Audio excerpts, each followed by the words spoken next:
Governor President Biden said, quote, if you are fully vaccinated, you no longer need to wear a mask. Now, you've gotten a lot of criticism over the June 11th date. The legislative leadership, put in power by the people, are strongly imploring you to open the economy now. There's still major problems in our rebound. So in a show of cooperation, which you said you were going to do when you were elected, I ask you now, would you consider a compromise and lift those restrictions before June 11th? Well, I think we ought to start first with the facts. The day the CDC says fully vaccinated people don't have to wear a mask, we lifted the mask mandate for fully vaccinated people, doing exactly what the CDC said we should do. The CDC didn't say anything as far as capacity. That's somebody trying a bait and switch. What we're doing is making sure that we're not the fastest, we're the smartest. And I believe that 12 to 15-year-olds who just started getting vaccinated last Thursday ought to get the same chance to be just as protected as the legislative leaders that got vaccinated months ago. By doing the June 11th date, it gives us the opportunity for everybody to have one last chance before their exposure increases, and for our kids, who I think we ought to put first to get that chance too. It also lets us finish the school year with multiple school districts having COVID outbreaks. We always said we would put them and their education first too. But let's talk about that reopening, because you hear a lot of people that are giving bad information out there. Moody's came out yesterday and talked about Kentucky's economy rebounding with, quote, gusto, one of the better rebounds in the nation. Fitch's, a rating agency, previously talked about our strong economic rebound. We had the best sales tax month ever, meaning people are out and spending in April, not just since the beginning of the pandemic, but ever. Our jobs announcements are double thus far this year what they were last year. Our economy is roaring, but some people like to put the politics over the people. They think good news is bad because it might help one person instead of the other. The fact is, we are coming back. We're coming back strong. We got to be smart about it. We want sustained economic recovery, and that's what we're going for. Point taken on the mask mandate, absolutely. But a big stumbling block for our economy right now, the shortage of workers. We can't fully get going. There have been events in downtown Lexington canceled because they can't staff them. I should say in other parts of Lexington, I apologize, because they can't staff those events. What can you do to help that situation? There just aren't enough people applying for jobs right now. Well, we are working our way back. The unemployment rate is down 17% since this time last year. We've added 52,000 workers to hospitality and leisure, again, since April of last year. We had 1,900 new construction workers this month as opposed to last month. So people are coming back to work. But we have to understand we're coming out of a pandemic, and we got to give a little bit of space here. Most people are just now getting fully vaccinated when you look at 3 weeks to 4 weeks between shots and then 2 weeks afterwards. So we do need to look long term at how we incentivize people to come back, but we also have to be smart about it. You know, just like I said, I wasn't going to make political decisions, red or blue, Democrat or Republican, in the pandemic. We can't make them on our economy either. So take the extra unemployment payments, which is what a lot of people are talking about. It's falling into that red versus blue debate, but it puts $34 million in our economy each week. That's what's creating the demand at those restaurants. That's what's creating demand at retail. That's what people are spending primarily in grocery stores. So let's not get in a red or blue debate. Let's be smart. We got to thread this needle with keeping these dollars in our economy to promote our economic recovery, but then make it sustainable and getting people back to work and back to work and back to work. It's going to happen. Our economy is roaring back, but I'm committed to being smart, not political about it. Vaccines, you mentioned. You set the goal at 2.5 million Kentuckians. What was your strategy to get that done, and do you feel now that goal's pretty unrealistic? Well, we're going to get there. It's going to take us more time than I would have liked. You know, these vaccines are miracles. They came within a year of a 1 in every 100-year pandemic. They're over 90% effective. They have almost ended death in long-term care. They prevent serious illness. They lessen the spread. They're everything we could have ever hoped for. Sadly, there's so much misinformation out there, and this thing has been so politicized, even though it's science and a difference between life and death. We have fewer people getting it than we would have liked, but we are still ahead of our region. Over 54% of eligible Kentuckians getting vaccinated, 12 to 15-year-olds now getting vaccinated. We're over 80% of Kentuckians 65 and up vaccinated.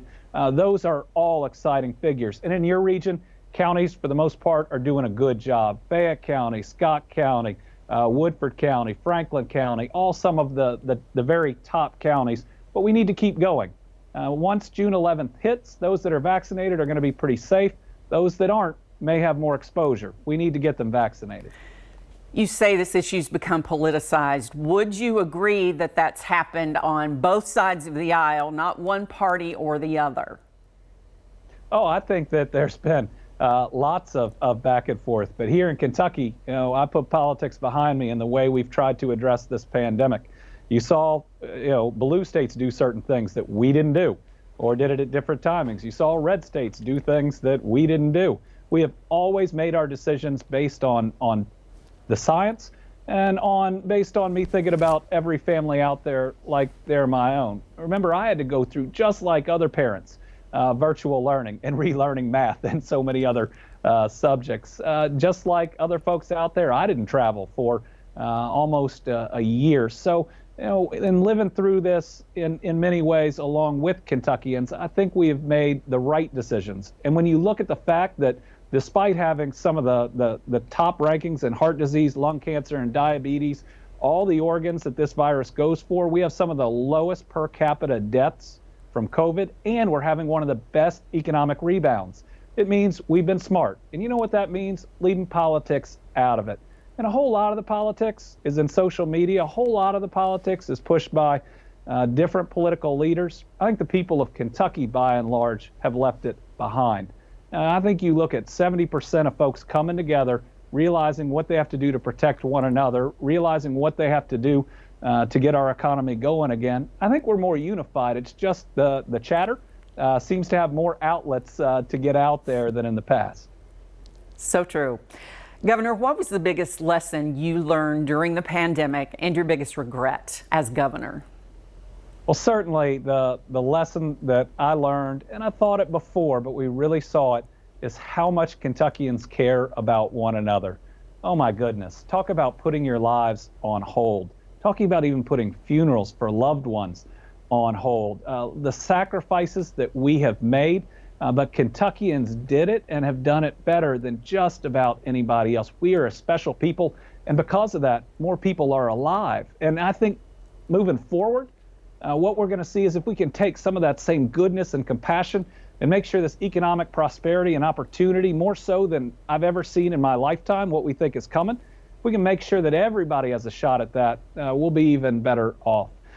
Regrets, we'll have time to look back and to try to determine what decisions could have been made in different ways. Once we get more science, you can always look back. We should have been wearing masks earlier, but at the time we didn't know enough about this virus.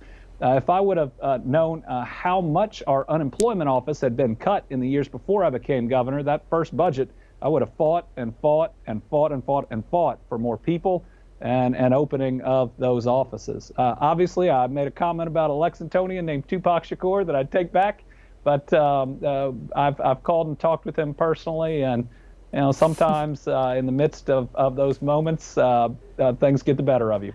They do. I hope one of your regrets, or is it running for governor when you did? Do you sometimes wish you'd waited a year or 4 years? I don't. It's been hard. But it's been hard on every family. But I believe we're all called in our times, and we're all meant to be in positions that we are at certain times. Maybe I was meant to be here having the type of supportive family around me, having folks like Dr. Stack that were here at the right time. I don't think anybody would want to live through this in any way as governor or anything else. But this may be the most important thing I've ever been called to do, and so you want to make sure that you are ready to serve in those situations. Now, the emails that I've gotten that say this thing has aged me, they're probably right. But looking forward to good days ahead. I think it's aged all of us, certainly. Back to unemployment fraud. Governor, I actually had my identity used to try to get unemployment. They called Channel 18 or contacted and said basically Nancy Cox was out of work. So that hit me personally. But can you give me an estimate of how much money this fraud has cost us, how many people have become victims of ID theft? So we don't have yet a dollar figure because what you got was most likely someone trying to use your name. Right. And maybe not ultimately getting the benefits. Correct. And what we saw is large cyber attacks all over the country, really after the December announcement by the Trump administration of that extra dollars for unemployment. And so getting the exact dollars is tough. We know some dollars have been stolen when hackers were getting in and changing people's bank accounts. That's why we had to shut down the system. Tens of millions? 100 million? Certainly millions. And is it tens of millions? We paid out what I think almost more than billions of dollars. So even a percentage of that would mean that. But we are going to go after those dollars. We are going to go after them strong. I do believe we've had less stolen from us than others, but we've also been slower than others in processing some real claims. And one of the reasons is that it's been hard to get to the real claims because of the criminals and the fraud. Speaking to that, we still are receiving a lot of emails from frustrated viewers, frustrated Kentuckians who say they're still waiting, they're still waiting. Now, a lot of these may not be eligible, actually legitimate claims that will go through, but people are writing me and saying that I'm a single mother and one of my children has special needs. I got unemployment for a couple of weeks, but then it cut off when all the pins were reset and she's having that trouble again. What can we do? What can you do now to right that ship and help the people who desperately need it? So we still have that hotline open to reset pins, and anybody who hasn't gotten one, we can get that done and get that done fairly quickly. I think what we see is a systematic problem, and it starts with the fact that on the federal level and when they set it up on the state level, the unemployment system is meant to tell people no. It's intended to frustrate them and get them upset. You have to apply for unemployment and get it, and then you have to register in the system, and then you have to request benefits. 3 different steps. And then every couple of weeks, you have to request benefits again and again and again and again. And you have to answer questions each time, all designed to kick you off. So one of the things that we're seeing right now is the flaw and the lack of compassion in that system. And so I hope moving forward, we can realize how important this is. And I'll tell you, we need everybody's help to fix this. You know, we've talked during this pandemic about how previous legislatures cut funding and we lost 90 people. We lost our regional offices. $18 million was cut. The system was never upgraded. And I get that was all before and we got to fix it. But this last session, I asked for the dollars to do that, and the General Assembly said no. So there's got to be a commitment not just to complaining, but to fixing, and I'm certainly committed to it. I understand that, and moving forward, certainly those are important issues. But what do I say to a woman named Crystal who can't feed her kids right now without going to the food bank? First, get us Crystal's information. I want everybody to be able to feed their kids. But it's unacceptable if somebody qualifies and they've been waiting all this long and they're not getting it. It's not right. On a personal note, Governor, how will you celebrate on June 11th? I haven't figured that out yet. Certainly after June 11th, I want to take my family on a vacation. It has been a long time. My kids want to get out and about. We're as stir crazy as others, but at some point after that, I hope that we can get away and just be a family, not be the governor and first lady and spend a week or however long just being us. It's one of my favorite things in the world. Being a dad is the #1 greatest job I could ever ask for. My kids are getting older too, so I don't know, exactly how much time they'll want to hang out with me. And so I'm going to try to take a little time to treasure those moments. Many Kentuckians share that sentiment. Governor, thank you for your time, and we'll check back in with you as the weeks go by and certainly as June 11th approaches. And I'll tell you, better days are ahead. The last 15 months have been hard, even tragic. The next 15 are going to be exciting and optimistic. So buckle up, Kentucky. We're going good places.